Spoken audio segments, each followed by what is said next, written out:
Welcome to the Banker Lamp. Please enjoy the video. You start by confirming Windows shows an unactivated state so you know what UI restrictions apply.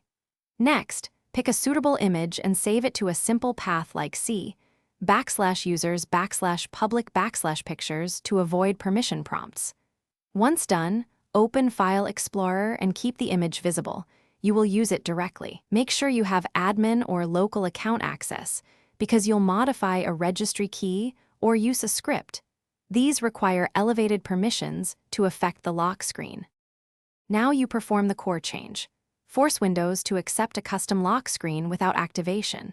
If group policy is available, set computer configuration administrative templates control panel personalization, force a specific default lock screen image. If not, open Regedit as admin and navigate to the personalization key under policies.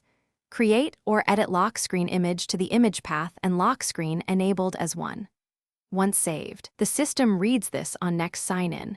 This bypasses the UI restriction by applying a policy-level setting. Finish by applying the change.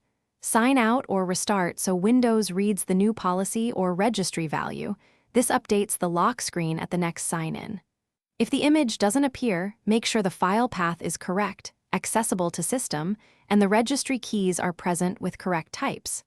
If still blocked, create a scheduled task running as system to copy the image into C/Windows/System 32/OOB/info/backgrounds and set the registry. This ensures permission and usually resolves failures. Thanks for watching. If this was helpful, leave a like and consider subscribing. See you next time.